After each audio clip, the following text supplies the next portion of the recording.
El Señor esté con ustedes. Les anuncio el Santo Evangelio de nuestro Señor Jesucristo, según San Juan. Por la señal de la Santa Cruz de nuestros enemigos, líbranos, Señor Dios nuestro, en el nombre del Padre, del Hijo y del Espíritu Santo. En aquel tiempo, Jesús dijo a los judíos: si yo doy testimonio de mí mismo, mi testimonio no es verdadero. Hay otro que da testimonio de mí, y sé que es verdadero el testimonio que da de mí. Ustedes enviaron mensajeros a Juan, y él ha dado testimonio en favor de la verdad.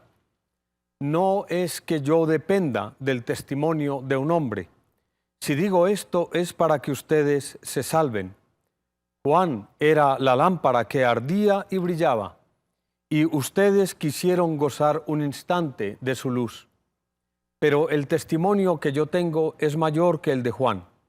Las obras que el Padre me ha concedido llevar a cabo, esas obras que hago, dan testimonio de mí, que el Padre me ha enviado. Y el Padre que me envió, él mismo ha dado testimonio de mí. Nunca han escuchado su voz, ni visto su rostro, y su palabra no habita en ustedes, porque al que él envió no le creen. Estudian las Escrituras, pensando encontrar en ellas vida eterna, pues ellas están dando testimonio de mí, y no quieren venir a mí para tener vida. No recibo gloria de los hombres, además los conozco, y sé que el amor de Dios no está en ustedes.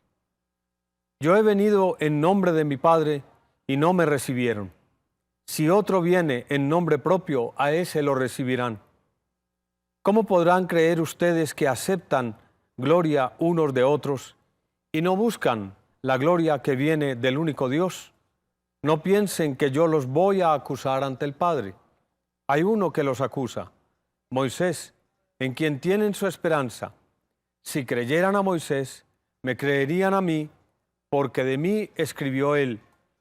Pero si no creen en sus escritos, ¿cómo van a creer en mis palabras? Palabra del Señor.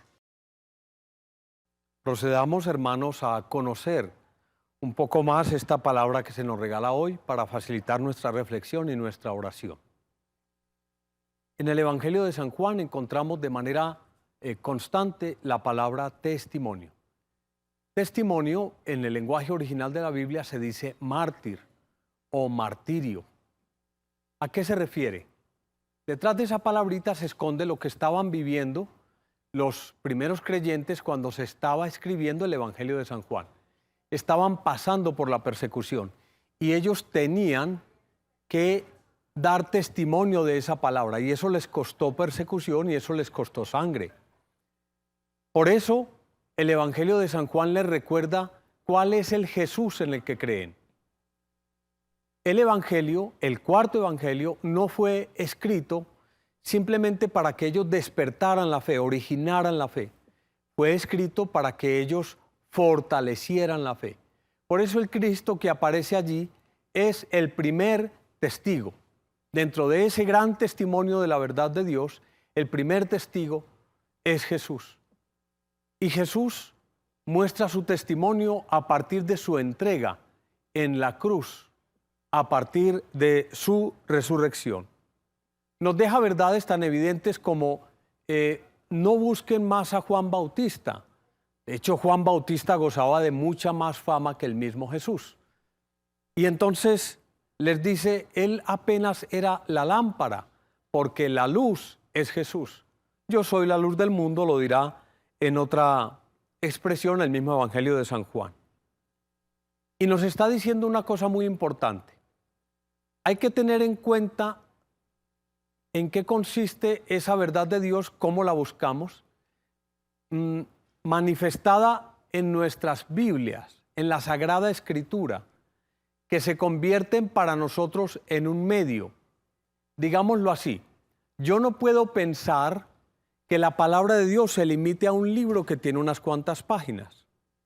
La palabra de Dios no es un libro, Es un acontecimiento que abarca todos los siglos de la historia, porque Dios se manifiesta en la historia.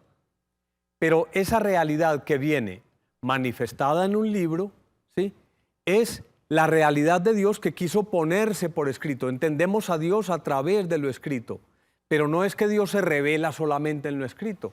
Por eso Jesús dice, estudian las Escrituras pensando encontrar en ellas vida eterna. En las Escrituras propiamente no están. Las Escrituras sirven para recordarnos quién es el que nos da la vida eterna, ¿sí? En tal sentido, para comprender cómo funciona eso de la vida eterna, hay que entender también de qué manera actúa Dios. Y hoy en el libro del Éxodo se nos regala una cosa muy extraña que con escasez podemos ver en otros textos de la Biblia. Cuando el pueblo de Dios se ha equivocado haciéndose un becerro de oro, eso desata la ira de Dios. Y desata tanto la ira de Dios que Dios se queja ante Moisés. Déjame, mi ira se va a encender contra ellos hasta consumirlos, hasta exterminarlos. Yo puedo sacar un pueblo nuevo a partir de ti. Contigo no tengo ningún problema. Pero ellos han torcido su corazón.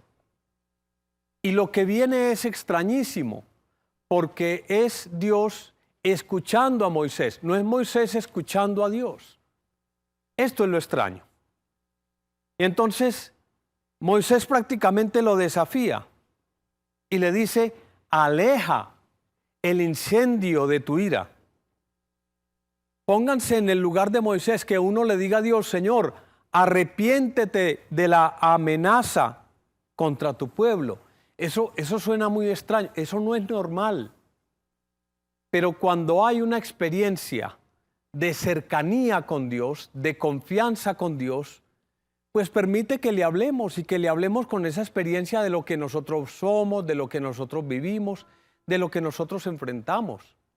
Recordemos a la Virgen María, con qué exceso de confianza se dirige a Dios. ¿Cómo va a suceder esto para mí si no conozco varón? Pues bien, estamos hablando del diálogo entre dos que se entienden muy bien. Ahora, traigámoslo de nuevo a esto que es en el libro del Éxodo, capítulo 32. ¿Qué grado de confianza hay de parte de Moisés hacia Dios que puede decirle, arrepiéntete tú de la amenaza que le estás haciendo a este pueblo? ¿Acaso vas a permitir que los egipcios, de donde salieron como esclavos, se burlen de ellos? Entonces, ¿para qué los sacaste de la esclavitud de Egipto? Hablarle de esta manera a Dios incluye que nosotros estemos dispuestos a recibir su testimonio y a que nosotros estemos dispuestos a darle nuestro testimonio.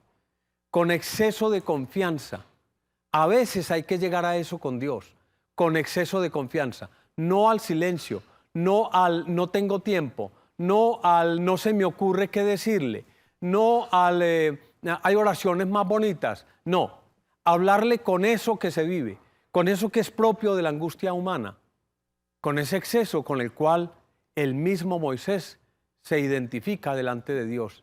Señor, arrepiéntete de la amenaza. A ver si nosotros podemos llegar hasta allá, porque lo que sigue después, que es dar el testimonio a través del martirio, puede ser mucho más difícil y se necesita este exceso de confianza para poder dar ese testimonio.